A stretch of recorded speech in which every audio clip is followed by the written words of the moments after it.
I think our oldest and best tax planning strategy is the use of LLC with an election made to be an S-Corporation. So we get asked all the time, how does this strategy work? And I think I've drawn these circles and lines about 1 million times up at this point. So there's 5 steps to this process. The first step is to create the LLC with your state, your division of corporations or Secretary of State. Apply for an employer identification number with the IRS. Once you have an EIN, you can open up a bank account in the name of the LLC.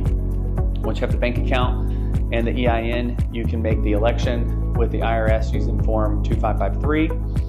And then you set the business up, right? So you have the business bank account up and going. The 5th step is to run all of your business activity through that business. And so it kind of starts looking like this. You have a S-Corp, which is going to file a tax return called an 1120-S. This S-Corporation is going to generate revenue and expenses. So it's going to have whatever business revenue it has, and it's going to have expenses. The net of this is going to be net income. This net income flows through to your 1040. This is why they call this a pass-through entity or a flow-through entity. So this net income flows through to your 1040, your personal tax return. So we'll put net income here.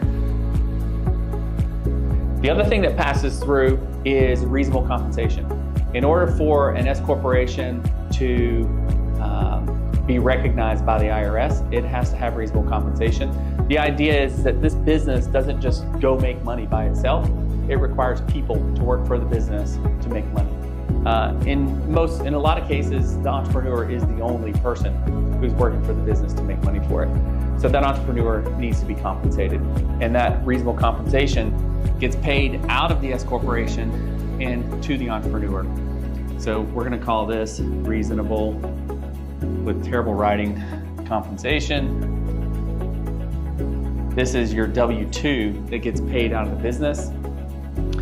This W-2 income is subject to self-employment tax, okay? So this is subject to that 15.3% self-employment tax. This, however, this net income from the business is not subject to self-employment tax. This is what makes this structure powerful. You have a separate entity here, in many cases, that gives clients asset protection. You have net income not being subjected to self-employment tax. Most people who are not yet in this structure are sole proprietors filing a Schedule C on their 1040. All of their net income, all of this number here, is subject to self-employment tax. So the big difference here is if this is $80,000 of net income and this is $30,000 of reasonable compensation, you're paying 15% on this $30,000 to not pay 15% on this $80,000, and that's $12,000 of tax savings.